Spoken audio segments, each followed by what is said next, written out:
World's a better place because you are here to join us. My name is Matt Brown, and I'm the host of the Productive Conversations podcast. It's Thursday, July 11th, 2024. We have a great show for you to talk about the summer that has been what has been going on in the NBA this summer. Hit some free agency talk, what happened in the draft, Olympics coming up, and all that other stuff. And of course, I have the great fresh faces with me. What's up, faces? How you doing, Matt? Let's get to this. Let's get to it indeed. So, why don't we first talk about we pretty much have gotten most of the free agency moves. There's a few that could still be lurking, but for the most part, we've seen some of the big names that have moved. Even if it's not a huge class, there are still significant moves to be made. We have Paul George going to Philadelphia. We have Klay Thompson going to Dallas. We have list goes on and Yeah, on. a lot of Derek smaller White names there. exactly. But why don't I just kick it off right off the bat? Since free agency started a couple weeks ago, what moves have been interested to no, excuse me. Since the free agency period has begun, what has been interesting to you? Well, I'm going to start with all my homerism. The Spurs got Chris Paul, and Mm-hmm. for nothing, they just signed him into cap space, and they got Harrison Barnes at a pick for nothing, for just facilitating a deal. Um, we get to see some creative stuff now. We saw the first 6-team NBA trade when they basically like every deal that went down except I think for this Kings deal was basically rolled into one in order for like the cap space stuff to function right, which is Mm-hmm. cool. So that's all fun. The Dallas one is kind of interesting because I don't know if Clay starts for this team. Really? So you see this like a Karl Malone and Gary Payton in the '04 Lakers type of Well, series the problem scenario? is they can't guard anybody. Like if their starting lineup is Kyrie, Clay, Luca, PJ Washington, and Daniel Gafford, they're going to give up 150 points a game. Like, like Clay can't guard at the same level as he can. Luca's not a defensive stopper. I mean, Kyrie did it okay in the playoffs, but like PJ Washington can't guard every single player. Like that's the closest thing. Like I think they may have to start Najee Marshall over somebody, and I think it has Mm. to be Clay.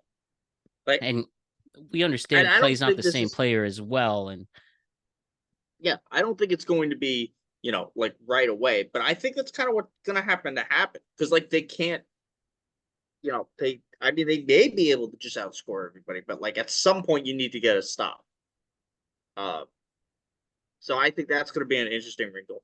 Yeah, I think it's also worth mentioning that like Golden State traded away like the fourth best player in their franchise history mm, for like 2 second rounders. Like Steph is the best, and then you're basically making an argument for Clay, Draymond, Rick Barry, and Wilt.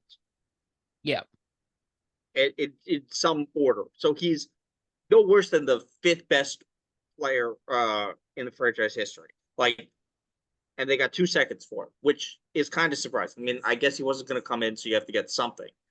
But I mean, you would have hoped you would have gotten at least a first for some of it. but do you feel like Clay's been playing in the last couple years as a first rounder after the championship? He has his, his stock has declined, but Yeah, but aging player no, might I hurt. understand that. Mm-hmm.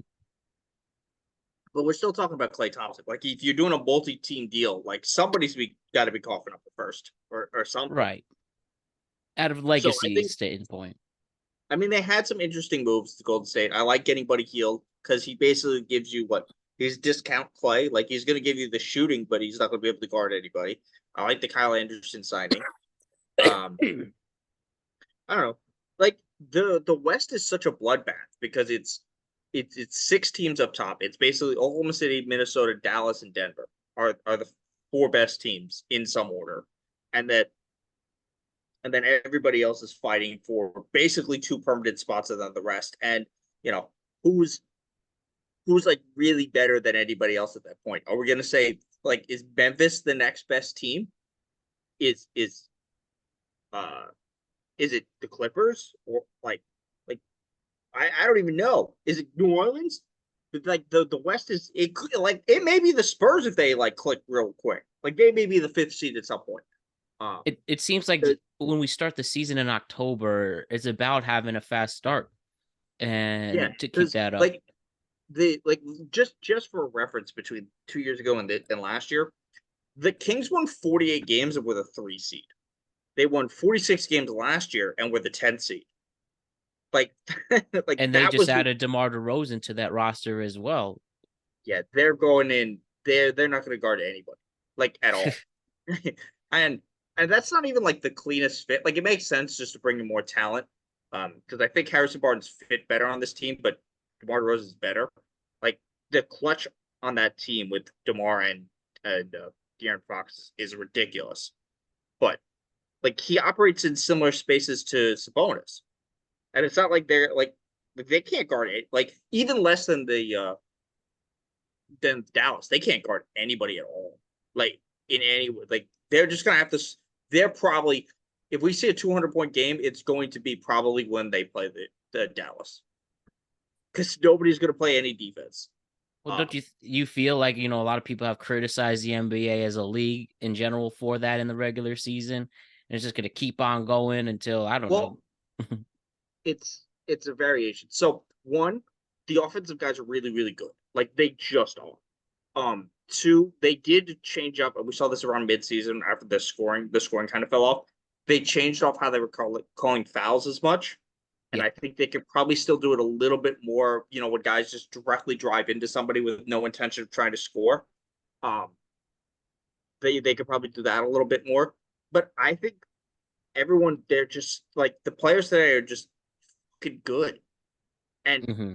and they're just gonna be like they're just better shooting. That the teams are smarter. They understand deficiencies better. Like every player basically spends all their time working on one-on-one moves, which is a little ridiculous because you're not just playing in a vacuum.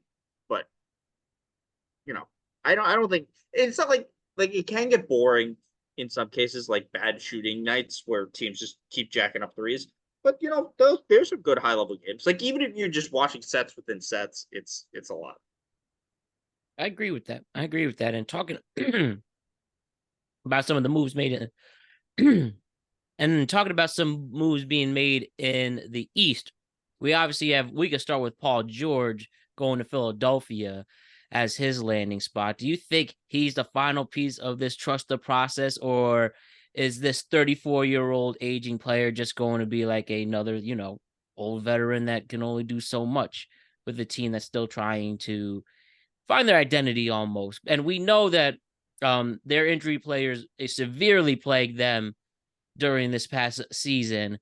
But now, if they can stay healthy, especially with the rise of what Max has become, and if Embiid stays healthy, especially adding Paul George, does that make this team eligible to go to an Eastern Conference final, finally get out of the second round at least? I think they're eligible in the same way that the Clippers are eligible. We just imagine if they're healthy. Like Mm-hmm. who knows? Maybe. I don't think it bodes well for your team that Joel Embiid has not been great in the playoffs. He's also never been healthy. And then, Paul George has his own, playoff history that's not great. I mean, he was fine. Like, if you watched him in the Dallas series, I think it was like game 3 or game 4, whichever game the second time they went up like 30 points and he killed them in that first half. And then Yeah. it was like, okay, well, then you did nothing the rest of that game.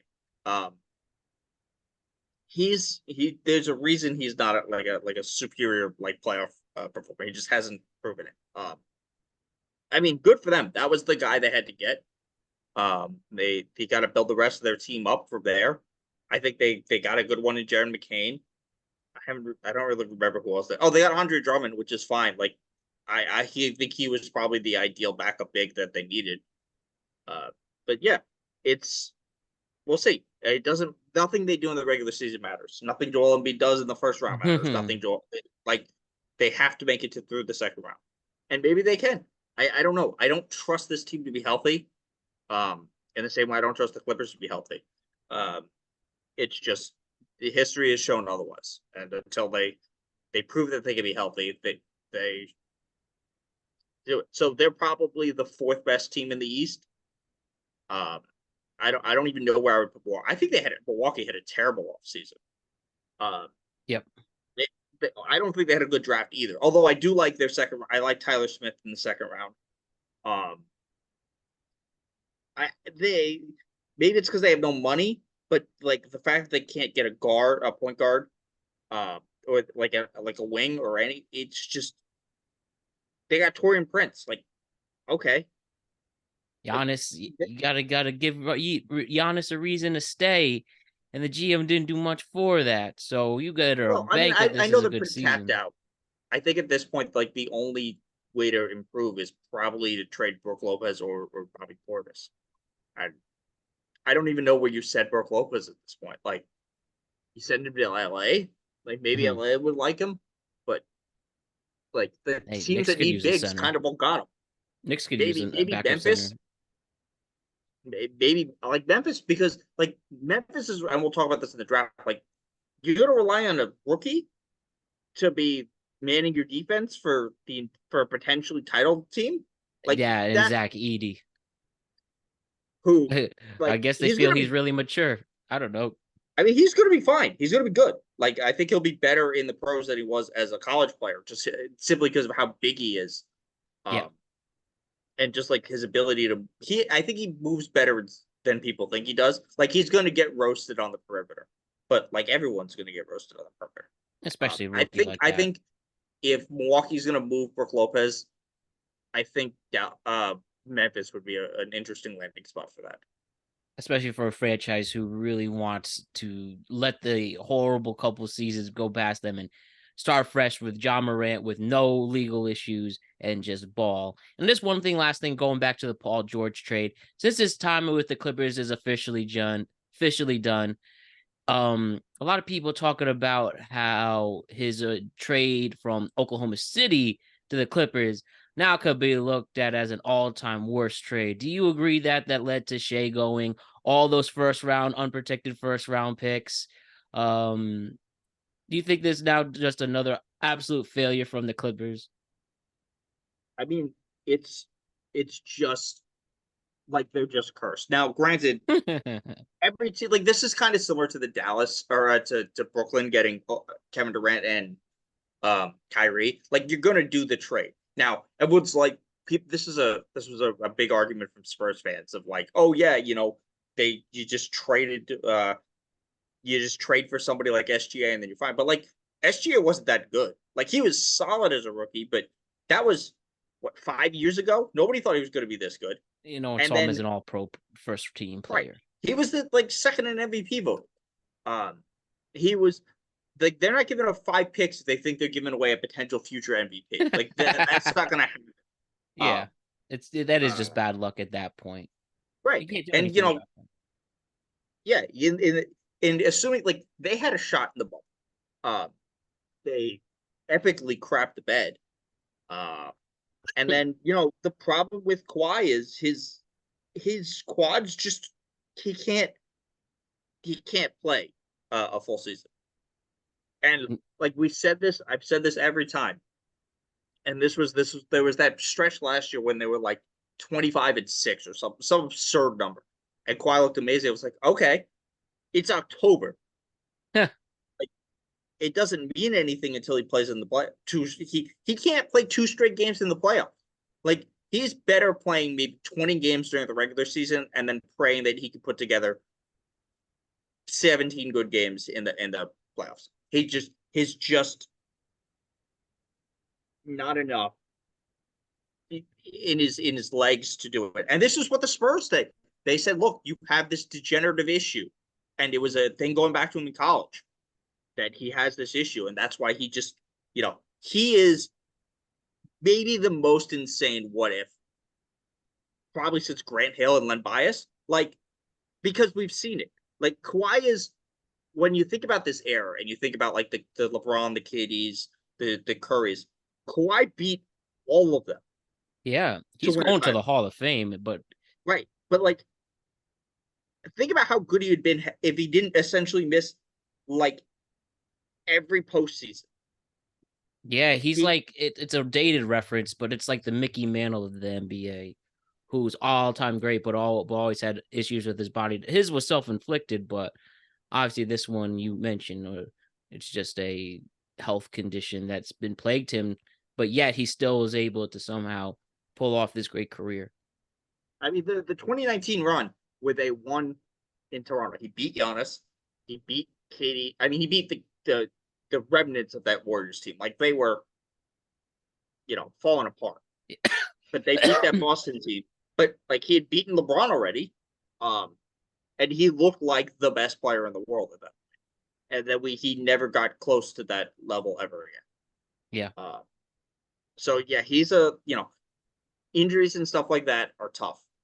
You can't really be like, oh, hindsight's 2020. Is like, yeah, but you're not making the trade with hindsight. Like if you assume that you could never, like if you assume that every time you have a random solid player that they're going to turn into an MVP type player, you're going to end up with like a bunch of Zach LaVines and Bradley Beals where you're giving them like no trade clause, $250 million, and you win 35 games. Like everything in this trade was an anomaly. And in hindsight, maybe they would have been better with the picks and just trying to build it up that way. But on the other hand, they thought Kawhi was going to LA. Like that was he's like, if you don't get me a running mate, I'm going to the Lakers. And then, they tried to get Jimmy Butler. Well, Jimmy Butler was maybe going to the Lakers, but that's what you do when you're trying to outflank your. You're right. And we saw also today Kawhi withdrew from Team USA and they put Derek White as soon as he was named to that team, there was, I think anybody who followed basketball was like, there is not a single chance in hell that Kawhi Leonard is going to play for this team. Like the only conceivable way that he would have made it through this is if essentially he was the 12th man and they needed him to shut down some player for 3 possessions in a row and every other game. Like that's it. There was no planet where Kawhi Leonard was going to make it through whatever the Olympic gauntlet was. I think they have to play more than 10 games. He can't do that. Especially where the competition is legitimately better. And we'll get a little bit into Team USA in the Olympics a little later on, but it's fair to mention that there.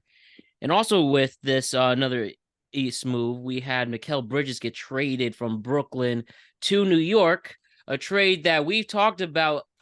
We talked about it potentially happening, and it did happen. Just no Julius Randle was involved with it. However, Bojan goes 5 unprotected firsts. But me as the Knicks fan here, I think it's worth it. And I understand some people felt that, man, you're really doing all this for essentially a role player. But if it adds to the team chemistry and can be the extra step to get them to the Eastern Conference Finals, I think now for a franchise that has been starving well over 50 years and hasn't been even in the finals in 25 years, this was a worthwhile opportunity while still having a good amount of first-round picks left. And if the Knicks do well, those will be late first-round picks too. So what do you think? Right. So they gave up 25, 27, a pick swap in 28. The Bucks protected pick, Yep. I think also in 28, then 29 and 30, 31. So the 25 and 27, those picks are going to be ass. Yeah. The 20, they had what, 25. So you're looking at 25 this year, probably something in that range. And then in 27, assuming nobody gets hurt and stuff, you're probably looking at maybe 20th at the high end. Yeah, that's not so bad. So those picks are essentially not that bad. It's 31 where you probably start to worry about it, but who knows what the league's going to look like in 7 years. Yeah, right. Because who really wants the rest of the league to look bad in 7 years? The Spurs. They have three unprotected first round picks in that draft. They have one from Dallas, they have one from Minnesota, and they have one from the Kings. And let me tell you, if you think the Kings are going to be a competent franchise in 7 years and that's not going to be a top 10 pick, then you're out of your fucking mind. Yep. But so it's really like 3.5 picks, if like good picks.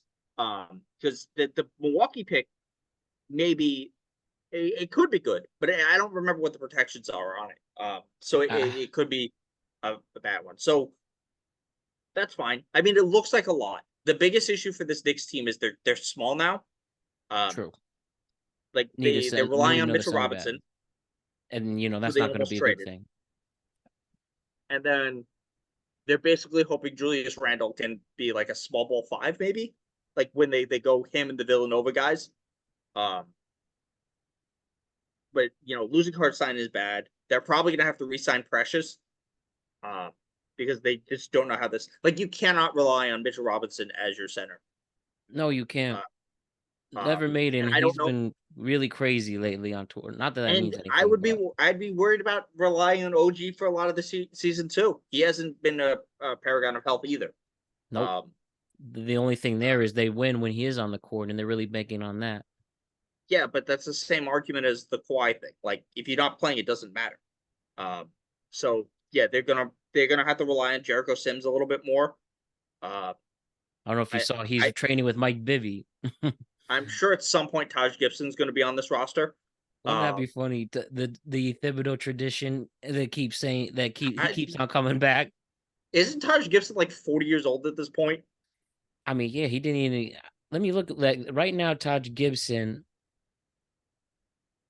is 39 and Yeah, so currently he with like the Pistons. okay, like he's not doing. No one's Noel may be on this roster at some point. Uh, Hey, he like wasn't too bad when we were on the first run. yeah, like But again, these are they gotta also get bigger. veteran guys. That's Yeah, why they if gotta get bigger because that's like you do need some size. Like you need some size to deal with Embiid, and you need some size to deal with. Well, you need size to deal with Boston. Like you can kind of match them if assuming OG's healthy. They kind of have the wing size to match with like um Tatum and Brown with OG and McHale, but they don't have an answer for Porzingis. And to be fair, most teams don't have an answer for Porzingis. He's fucking enormous. Um, Granted, he's not going to play till like January. He's out like yeah, 6 to 8 months or something. yep. Um, so that may hurt them a little bit. You're also going to need size. Like you do need size to deal with Cleveland. Like they are bigger, assuming they keep their team intact. They're still big, and Orlando may be the 2 seed this year. Like they're huge, and their defensive and their defense is going to be disgusting. Um, they still do need an actual point guard. Um, I wouldn't be surprised if they try to get the whichever Jones is in Dallas, because he would just be fine there. Um, Maybe the one in San Antonio might be available depending on what happens with Castle. Who, honestly, when we get to the draft, I don't. I was thinking about this now. I don't know who's going to win Rookie of the Year, but we'll talk about that later. Yeah, look, you got to go for it. And if they win the title, it's worth it. And if they don't, but they're relevant and they can turn this into the rebuild in the next couple of years, because you still could flip Randall. I don't know where you would flip him to, or for what, but somebody may want him, and then, or maybe he's effective this year. It's hard to tell because this is the every other Randall year, and And also has had his injury problems with Mitch as well. yeah, but it's he's been relatively good for them. So I don't know. It's exciting for them. It's good to have like consecutive like hope in the Knicks franchise for a while. Finally, simple Yeah, as that. you know, And I really feel like the development with these players could be okay. Even if we decided to keep Precious, he did have a really good regular season, and he held his own in the Sixer series, especially. It sucks to leave Hartenstein, but hey, he went for his money, and you don't blame him. And OKC took the advantage of the opportunity yeah. as well, and OKC is they going to need be that. their defense is going to be unbelievable. Yeah, They got Caruso and Hartenstein are really good fits for them. and they got Um, rid of their bad apples, like people like Giddy and stuff. yeah, I mean, it's like Giddy in a vacuum is not a bad player. Um, he's just wasn't in a vacuum. Like I agree. He he just can really didn't step up in the playoffs this year, and they really needed him. he has That was bad. massive flaws, and they're going to be hidden in Chicago. I actually think him and Buzelis are going to be an interesting combination. I think they can actually play off each other pretty well. It's all going to depend on what they do with Levine. But like, I think Chicago is actually doing the right thing and tearing it down this year, unlike Washington, who should be tearing it down. But I don't know if you saw this. They just signed Sadiq Bey. Actually, didn't. For They How signed did it this go for like down? hold on, what did they sign him for? They signed him to 3 years for $20 million. Hmm. Which I don't know why you would do that. You have you traded Denny Advia, who's like your only consistently good young guy that you have. You have Koulibaly, but like, why would you sign Sadiq Bey? You want to be bad. You want to be having less players. I mean, 20 million for 3 years is not it's not an egregious contract. Neither is the Valanciunas one, and you can defend the Valanciunas signing. Like, you have a young big guy who potentially has some like floor spacing abilities, and you want to protect him, and you kind of need a center because I don't even know who their center was after they traded Gafford. Well, isn't it going to be Sar from the second I think they're overall going to pick? play Sarr as a power forward. If you Oh, sign really? Valanciunas, he'll probably play as a power forward. Okay. I mean, you could go potentially like they could go pretty big. Like if they went Poole, Koulibaly, Kuzma, Sadiq, Sar, um and Valanciunas, they could have a pretty large lineup. I mean, they also have Corey Kispert. They have Bob Carrington. I don't know. I think that was a bad signing. This is a weird franchise. I'll talk more about them in the draft. I don't know. It's it's going to be interesting in the East. The West is going to be an absolute just bloodbath. Like the only bad teams, like the actual teams that you consider to be bad in the West, is Portland. Like that's kind of it. You even think Like Phoenix who? is going to get bounced back this year? No, I like they may make the like the Phoenix and the Lakers are like an injury away from not making the playoffs. Like the the Pelicans got DeJounte Murray, but they traded one of the Lakers picks. And I think it's unprotected, is my understanding. But that may be a good pick because like LeBron and AD played like 70 games combined. And they were like the eighth seed. Like they didn't really get that much better. And then, assuming LeBron's gonna be 40, like there's no guarantee you're gonna get them that healthy. So that may be a lottery pick next year. With a rookie head coach as well, like a truly, truly rookie head coach in JJ Redick. Yeah, but it's not really gonna matter for like the head coach because it's more or less the same team, um, and it's just managing LeBron and figuring out how to get some like maybe Gabe Vincent plays better. Like he was bad last year, he just was. Um, there's gonna be no Cam Reddish, there's gonna be no Christian Wood types nonsense, so you'll have a little bit more freedom. Maybe there'll be some Hood-Schifino, maybe there'll be Connects definitely play. That's probably one of the two steals of the draft is them getting Connect. Mm-hmm. But you got the Russell piece. I don't know. I think they're both like those three teams, them, the Suns, and the Warriors are like they're one injury away from just being fucking terrible and having just like no recourse. Um, like Phoenix, I don't know how like they're not better. Who are they better than that they got? They didn't change. They lost Eric Gordon, who's their like best one of their best players. I think I think they signed Mason Plumlee though. That was a good signing. They do have, I see it right here on my big ass chart. Yeah. So you know, That hey, these teams have old veterans that as well, a very old team, and we're as we talk about, we're transitioning to a new era, and these are where these players lie, and then we see rises of other franchises taking advantage of it. yeah, this is a bad year to be a older middling team Mm-hmm. because this fucking draft is so goddamn good.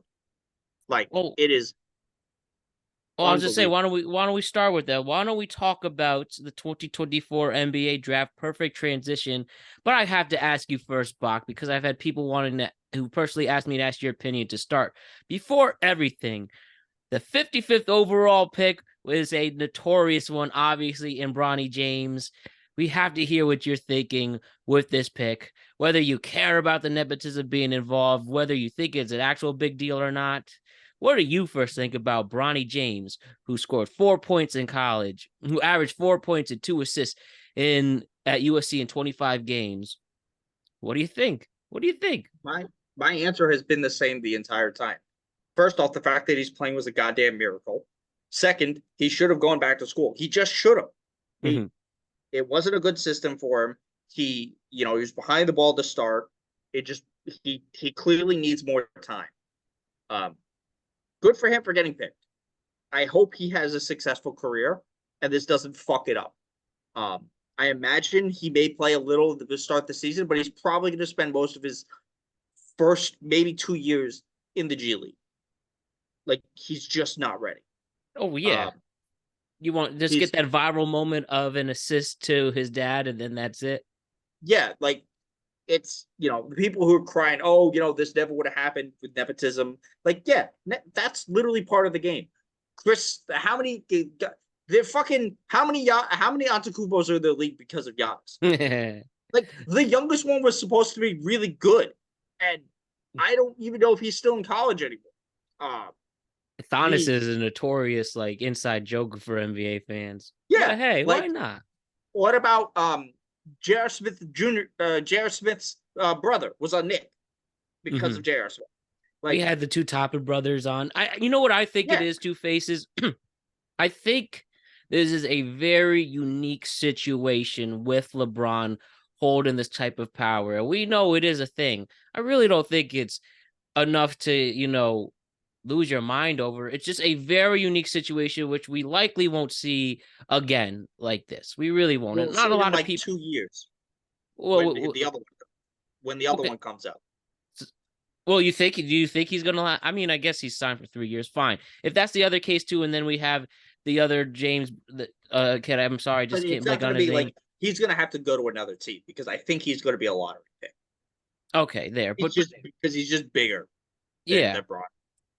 Well, with LeBron's enhanced legacy in the NBA, we're not going to see this again. We'll see it again with specifically LeBron. But the idea of the very best player bringing his two sons in easily like that, I just don't think it's going to happen again. And it's not a thing to worry about. We'll get the viral moment early in the year, and then Bronny will develop in the G League, like you said. Right, because it's really the most unfair to him because the pressure that's going to be on him, just to be good because of how good his dad is, and like to be fair, LeBron is not making it easier. He keeps saying shit that's making it harder. Like, and it's got to be weird to play with your dad like that, on that level. Oh, definitely. Those little jokes of. And to be fair, like. The history of kids being in the NBA is kind of fluky. Like, think about it. Like, Dwayne Wade's kid never made it. Shaq's kid, I mean, he had that heart issue, but he didn't make it. Marcus Jordan didn't make it. The Patrick Ewing's kid didn't make it. Like, I mean, then there's like, Steph made it. Or there's like, right. There are success stories, but it doesn't seem like there's going to be like a whole lot of them. I mean, we're going to find out in the next couple of years because there's the Boozer kids, there's Carmelo's son, there's Gilbert Arenas' kid. Like there's like Kenyon Martin's kids in the league. Hey, like what did he do? Yeah, it's just the hand-picked aspect of it. I guess that's why people are so mad. If this wasn't LeBron, nobody would care in the same way. No. That's literally what it is. And let's let it rock. All right, let's now focus on the other draft. From more national players, France was big in the first round, especially. As you mentioned, we have a very deep draft. Tell me your initial thoughts on this new class. There's probably going to be a couple stars out of this draft, but I have an idea of which ones they are. But this was an exciting draft because we didn't really know what was going to happen. Basically, picks 2 through 3 were kind of set, and then everything after that was basically out of it. So Sarr was not going to Atlanta. And KOC talked about this. He's basically taken the chicken shit route every single time. And I don't know. I would have still rather gone to Atlanta rather than Washington, but we'll see. I mean, I would assume he's the odds-on favorite right now to be Rookie of the Year. I'll see the official ones while we're speaking. I don't. Well, I'll talk that. I think Atlanta fucked up, not because they didn't pick Sarr, because they didn't pick Clayton. He should have been the number 1 pick. Um, because he fits better. Like their issue last year was partly because Clint Capella wasn't good, and Klingen's better, and he fits into what they do. And I'm not sure Ricochet is good. Like we're talking about a kid who basically got hot for like 2 months and then never replicated that at any point in his career again. Um, so like he may be a good defender. I'm going to assume he's going to have to start because they don't have Sadiq Bey. They traded away AJ Green, or AJ Griffin. Like I don't know. Like you're not going to bring the number one pick off the bench, are you? Maybe. Maybe for a starving franchise who's trying to get just the popularity you do. By the way, I just think hope you don't mind me interjecting just really quick. I do have the top 5 odds, and from first they say DraftKings at plus 500. Sar is leading in rookie of the year. Then we have Zakari at 2, Castle at 3, Edie at 4, and Reed Shepard at 5, Klingen at 6. I could go through it a little more if you want some more info, okay, but because I those are what they disagree. say Um, through so then DraftKings at like least. yeah, I'll talk about that after. So then 2 was obviously Sar. Reed Shepard um to Houston makes sense. Like he's an unbelievable shooter. Just and they're big. Like they're a big team, so they can afford to have him. Even coming off the bench, and you can play him with the men, even though a men can't shoot at all. But like he can cover up for, and it's not like he's a bad defender. He's just kind of a little small. Uh, but I think Shepard's going to be really good. I'm so happy though that Castle went to San Antonio. He's going to be so fucking good. Um, like, and I don't just say this as like as a homer. I think in another like in a if somebody else had had the first pick, I think Castle would have gone number one.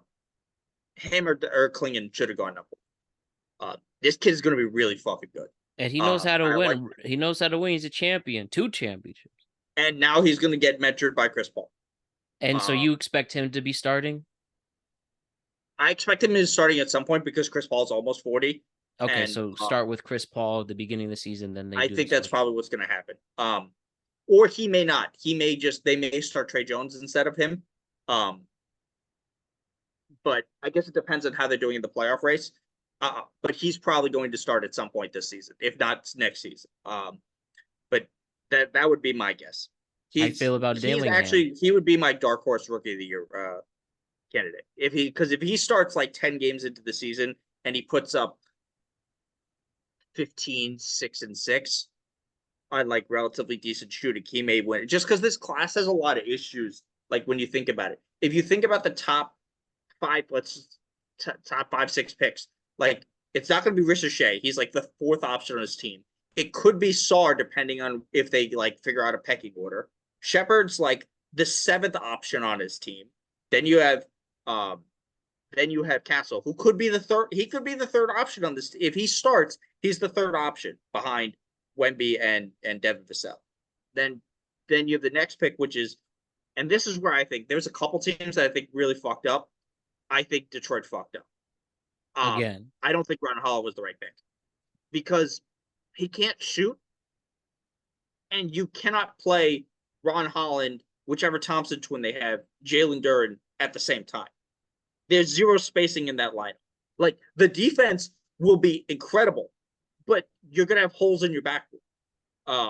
They can't. They're just bad shooters. Like there's bad shooters. Like Ron Holland's a bad shooter. The Thompson kid is like historically, they shot like combined 26% from the 3-point line. They shot like 13% individually. They are like horrendously it's awful. as bad as it could, and bad coaching. Which, by the way, since we last talked, Monty Williams was relieved of his duties. Of course he was. You cannot lose 28 games in this level of the NBA and not be fired.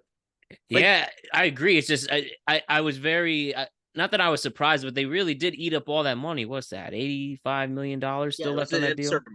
And like we're also talking about, they have Jaden Ivey. Jaden Ivey's not a great shooter either. Like there's just no spacing on this lineup. That's why I think it was the wrong pick. I think they should have taken Buzelos, who, to be fair, is not a great shooter either, but he gives you more. Like he can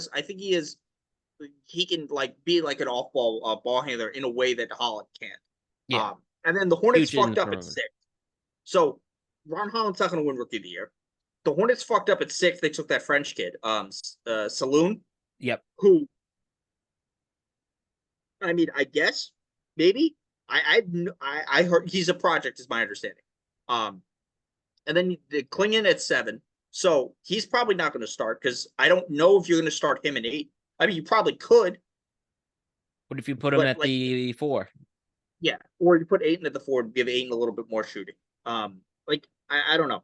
I think that's still a good pick. I think he's a solid pick because they're not going to stay with Ayton. They're not going to stay with Rob Williams. I think Klingon's and especially for having young guards like Scoot and Shaden Sharp, it's good to have a guy who understands how to roll, who understands how to play defense in the way that Klingon does.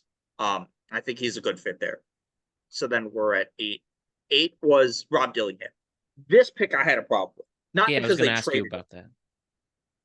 I was surprised they took it because there was a bunch of chatter that it was going to be Devin Carter at 8. That was the sense that I got, especially listening to like guys who talked about it. But he was hurt. From Providence. Devin Carter's hurt.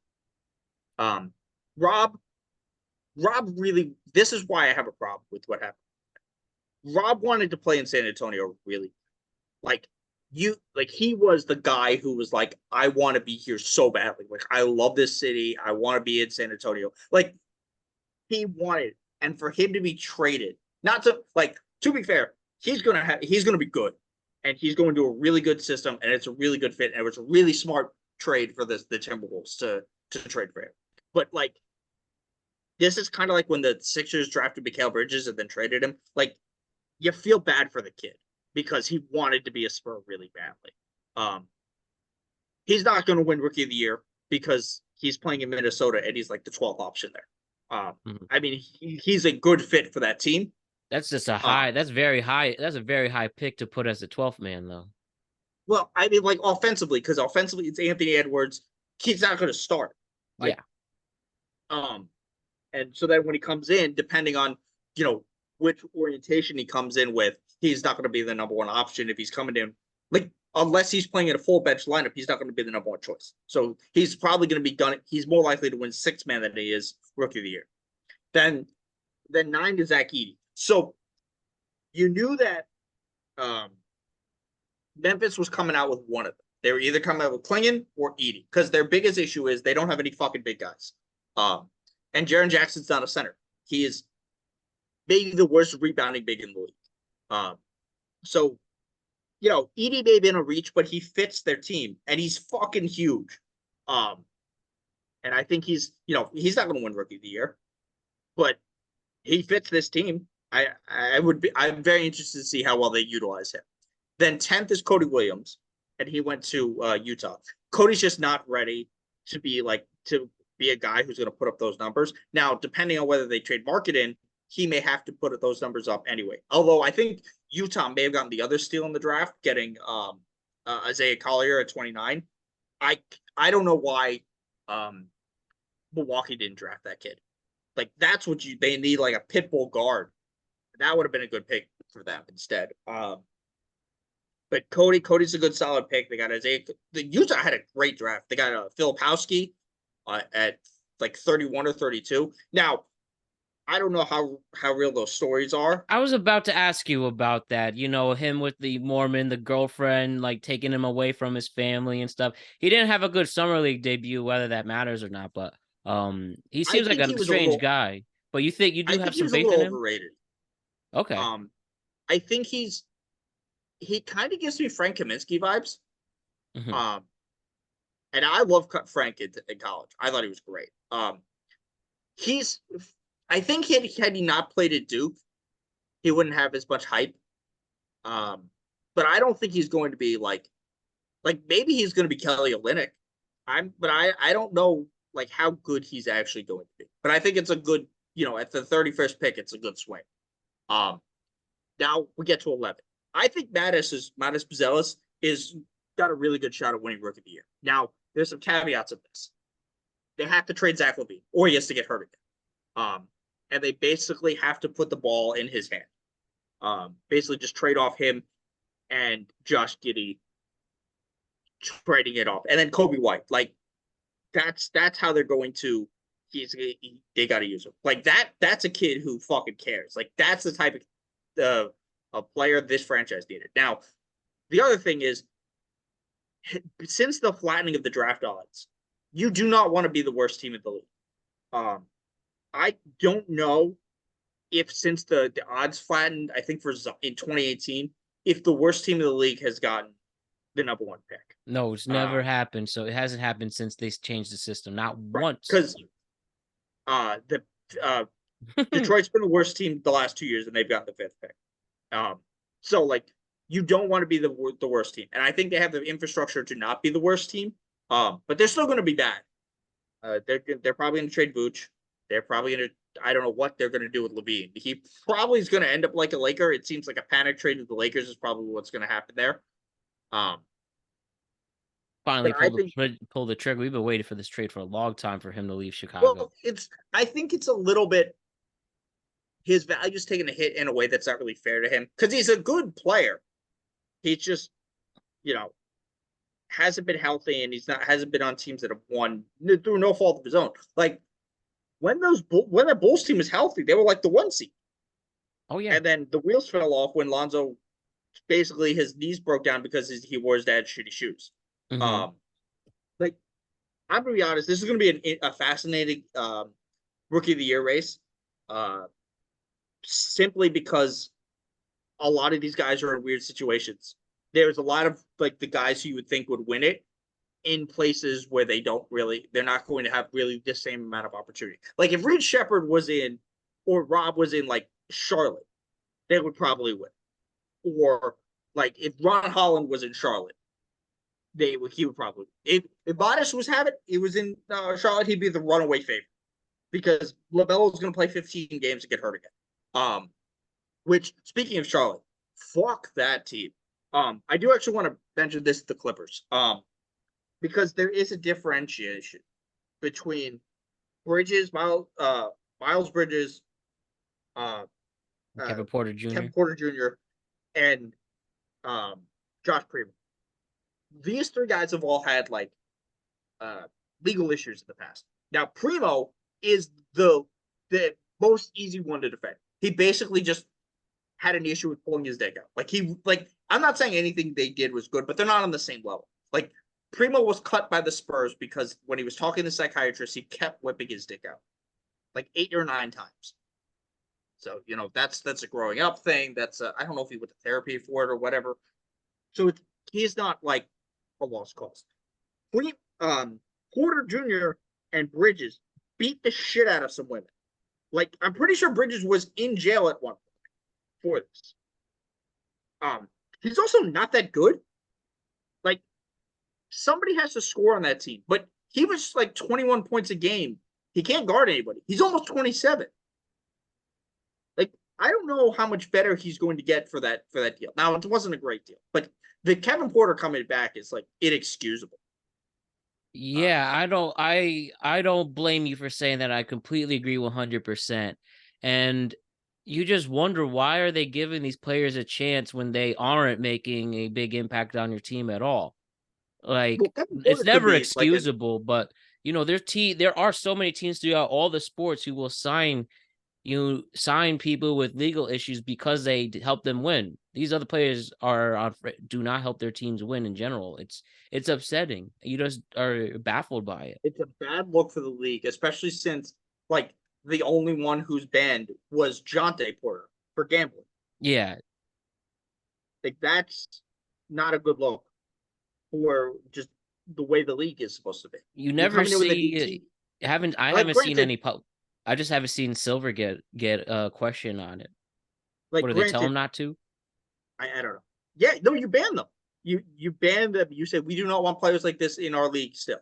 Oh, I agree. I'm saying, why don't journalists question him like during State of the Leagues or Start of Summer? I haven't seen a Silver getting publicly asked that, unless the NBA PR teams told him don't ask that or you won't get your story. I think it's still where they had to. Like, this is different than like Terrence Shannon Jr. just got drafted, and he was having some legal issues as well, but he got cleared for them. Mm-hmm. Like, my understanding was it was a rape allegation that I think she lied about. Is my understanding. I didn't follow his case, I guess like the next one we're going to see is Mikey Williams, because I think he was supposed to go to jail for like a gun charge or something, and I think he beat that as well. Yeah, Brandon Miller had some issues getting drafted to the league, and he made a Yeah, push for but rookie of the I year. don't think that's not the same. Like, to be clear, the Kevin Porter and the Miles Bridges are in a entirely different category. I agree with you. And I don't think they should be in the league. Just on that. But yeah, I don't know. This draft class is going to be interesting. I think there's going to be a lot of good guys, more than people think. I think most of the teams did well. I think probably 3 of them fucked it up. Detroit fucked it up, and maybe it works out in the end. But I don't. It's not going to be good for at least a couple years. Charlotte definitely fucked it up. You could have gone in so many places, and I don't know why that was the one you went. But maybe that kid's good, and I think Milwaukee fucked it up. The kid they took was not what they needed. But we'll see. I think there's some teams I think the Lakers got to steal and connect. I think the Jazz did really good. I think that Minnesota did really good for what they were looking for. So it'll be an interesting rookie class to see how it plays out. But I mean, next year, just looking at some of the draft stuff, just watching Cooper in some of the. Yeah, I was going to ask you, what do you think about Cooper Flagg? Him at 17 years old at Team USA practices, shooting threes over people like Anthony Davis and NBA Defensive Player of the Year Jrue Holiday. He's going to go play at Duke this year. Looking pretty impressive so far. So Cooper looks like a really fantastic player. He's not the Wemby, LeBron, Zion category. He just doesn't look like that. I think he's like the evolutionary Andrew Karolinko. I think if Karolinko played it today, he would be Cooper Flagg. That's kind of what I get looking at. He's not he's not going to be like a point forward type, but his defense is really good. He understands how to score inside. He's a good shooter. I think he's going to be like a defensive menace, and the scoring and stuff will come. But Jalen Duren was looking good there too, but he had a solid year. But I don't know what we're gonna see. Cooper's gonna be unfairly tagged with this, and it's good to point this out now because he's like the white Duke American kid, and especially in a time where a lot of the best players are international, whether it's Jokic or Luka or Embiid or Wemby, where the face of the league is either some combination of Shea or in an American side you have Ant, and just existing in this reality, Cooper's gonna have probably an unfair burden on him, and it is probably worth mentioning, similar to how Caitlin Clark has had this issue. It's not something that she did; it's just simply her existing. That certain people who are racist are going to latch on to Cooper in a way that isn't fair to him or due to anything that exists other than him just being white.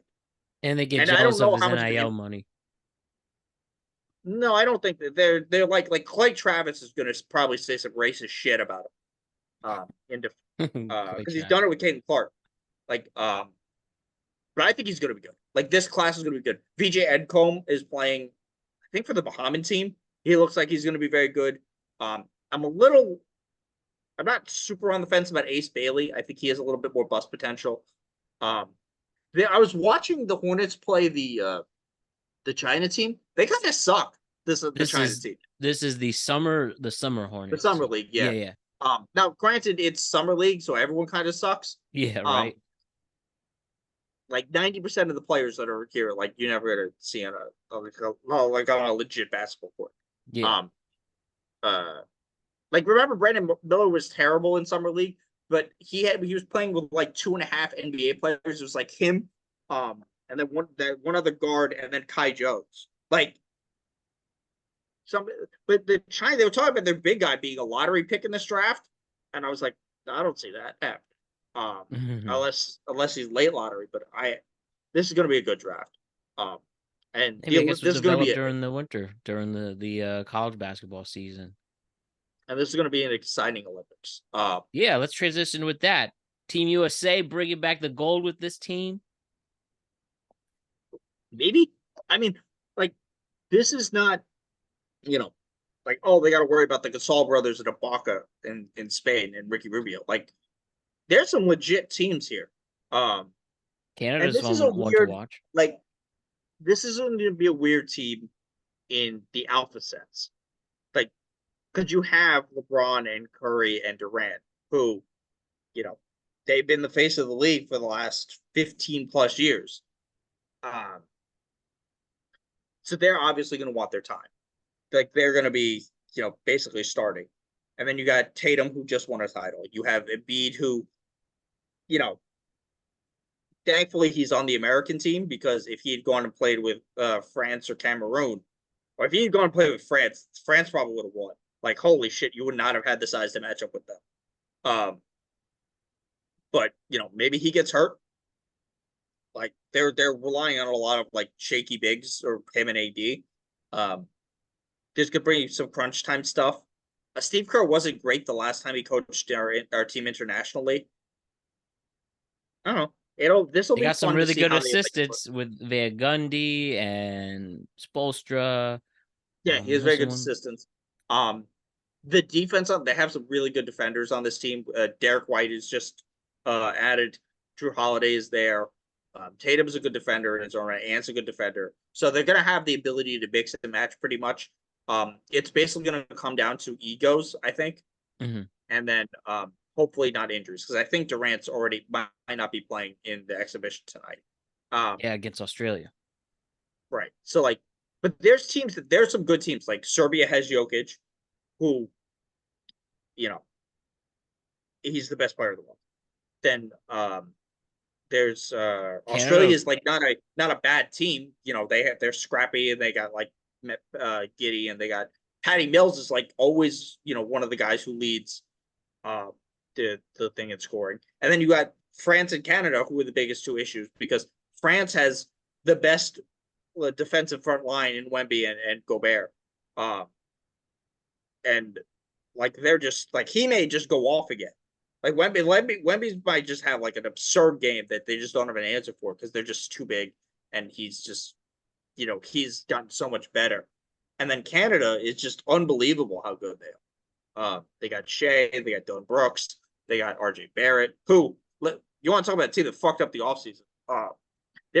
Toronto's paying $500 million for Scotty Barnes, RJ Barrett, and what's Emmanuel his face? Quickly. Quigley. That's that's way too much money for a team that's not going to be good. But Canada's got an interesting team. Like, this is going to be everyone's like, oh yeah, they got the Avengers, and they're gonna roll through like Nigeria by 50, or like blow out some like Puerto Rico, because they just made it because of Jose Alvarado. Like, they'll blow them up by like 70 points or some shit. But they're gonna be games that are gonna be tight. It's gonna be interesting. It's not gonna be like, it was that time from, I think it was like 08 to basically last year. Because there was that FIBA Cup where he sent like Kenneth Faried was the best player on the team. Yeah, and they just beat Brunson's the shit out on of that everything. team. Like, it was like Kenneth Faried and DeMarcus Cousins and like DeMar DeRozan, and they beat the shit out of everything. Like, that's not happening. No, people are going to step up. And I think it's better to have legit competition in here. And, when we had, also, I just wanted to ask, with Derek White being added to the team, we happen to see his teammate Jaylen Brown show a cryptic tweet with some eye emojis. Do you feel that he had a right to be passed up by that? Or do you think he's just being salty? Yeah. No, I think he does. So the reason Derek White is a good fit, because he's perfect for this team. He's going to play defense. He's going to knock down shots, and he's not going to cause any problems when he doesn't play in multiple games. Like, Derek White is going to be like, you're going to play 10 minutes tonight, maybe. And he's going to say, okay, I'm good with that. Yeah, and right? I don't think Jaylen Brown's going to be good with that. And that's what you need. Like, the issue for this team is going to be chemistry more than anything else. And I think Derek White is a better chemistry guy than Jaylen Brown. Like, in a vacuum, Jaylen Brown is a better player. Derek White is a better fit. And that's kind of what matters more. They needed, I think, also Halliburton probably should have made this team, and they should have had like one more role play guy. who like is going to be like maybe another big guy, who would come in and play a little bit, but they need a little bit more role player guys. Anyone that you think could have been in that role? I would have to. I mean, Keldon Johnson has a gold medal. That's an interesting choice because he was on the team a couple years ago. Just off the top of my head, Bridges, Mikal Bridges probably would have been a good option for this because I think he would have been fine just doing like a fourth man option type of thing for whatever it is. Like, but I think Derek White's the right choice because this is like a historic that they always have problems with like these guards. Yeah. There's gonna be one guard that just like randomly goes off, and you need like somebody to lock him down. I think they may lose a little bit because they don't have the same size of like their wing defenders are it's kind of like Tatum and Ant, so they don't really have a lot of options. Well, hopefully Ant with his comments early this week about him being number one doesn't annoy that chemistry. Mostly like I know he's saying that because he kind of has to, but I don't think he's going to blow it up for that. Like he was the number one guy in the last one, but maybe Paolo would have been an interesting choice. As kind of like that Hoodie Bello role where you just come in and just shoot. And also a good time to showcase these newer players as well. That's what I would like. Well, I think if the last team had won the gold, I don't think LeBron and Steph and Durant would have been. Yeah, I don't think LeBron would have played. Yeah, another redeem team part 2. Yeah, I think that it certainly is a factor. Like they probably would not have shown up for this in the same way. Makes a ton of sense. And last thing I want to ask you about, and it was announced today that it looks like the NBA network executives finalized the contracts with NBC, Amazon Prime, and ESPN, and under the agreement for 11 seasons starting next year at $76 billion, and every single night of the week that you will have a primetime game on across all those networks. This is after the football season ends, right? That's what I saw when I looked at it, was that'll start once football ends in 25-26. Yes, that's correct. It'll start in February of every year. Which I don't see why you couldn't do because if football's 3 nights, you couldn't like Tuesday, Friday, Tuesday, Wednesday, Friday, Saturday. There's no reason you couldn't do primetime games all the time then. I think the reason why is because of the rise of college football and their playoff system starting is why they want to avoid that. Okay. But but college football during the season is what, Saturday? Yeah. There's no reason Saturday. You can't like Tuesday, Wednesday, Friday. There's no reason you couldn't have like some type of war. I mean, the games are going to be televised. Like we're not pretending that they're not. Right. But that's cool. Like televised game every day is great. And I hope they do some like, I don't really want to see the Lakers every night. I hope there's enough good teams. I want to see like Kings Celtics or Kings Nuggets or like Houston Boston or Houston Knicks. Like something different that the Marquinhos put. I know that nobody wants to watch them, but I would love to see like the Hornets play somebody just like one time in the year. Just have that there, just so like fans can get an idea of some of these younger guys. It's like you're a Lions fan, faces, and it took forever how many for games them to I can watch on TV as a Lions fan in New York? Yeah, like 3. Because they're all on Fox, and all the Fox games in New York are the Jets and the Giants. Mm-hmm. Well, that's why now they're in this big lawsuit with the NFL Sunday Ticket. Hopefully they could justify that a little. But I bring it up because we talk about teams that could use some more showcasing. And then one day when they finally hit their renaissance, you have some more knowledge with them. And the patience will be rewarded there. But also this year we have to enjoy our last season with Turner being involved. obviously inside the NBA is ending regardless because Charles Barkley will retire from broadcasting. So this will I be a thought he's special just season that's leaving. in. I thought he's just leaving because they lost the contract. I think he still would do it if like ABC or NBC hired him. So no, I have it right here, and it says right here he's legitimately retiring from broadcasting completely. He wants to spend more time at home with his daughters at 65 years old and call it quits in general. So I'm gonna miss Charles Barkley's comment. So hopefully a little boost with TNT.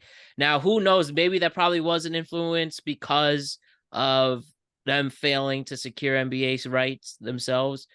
Now they'll rely on I believe it's hockey and college basketball, but yeah, Well, college basketball is going to be good this year. Like yeah. last year was kind of a like it was UConn and Purdue, but like they this year because of how the a lot of the college guys are like who are going to be drafted are in the college ranks.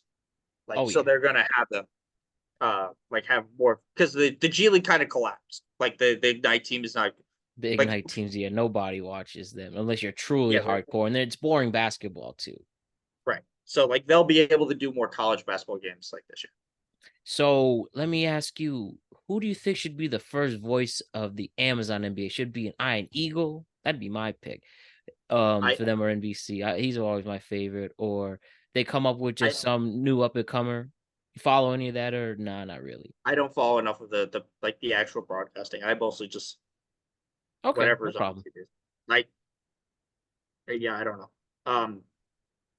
Well, I'll go on the record saying I hope Iron Eagle's the one who starts because he's been amazing. He's an amazing basketball broadcaster, and Kevin Harlan too. Obviously, they got to grab him with Turner ending one of those two networks. Yeah. But yeah, we'll see. But with that though, that pretty much sums up everything else I have. We'll now wait to see what remaining deals are made. And as soon as we catch that, we'll have a show for you with that. But great work tonight, Phrases. And we'll see you again really soon. And I'm glad to see the NBA is in another good era where things will be unpredictable. And we'll see how this all unfolds. Should be good. Great work tonight, Faces. Yeah. All right. Have a good one.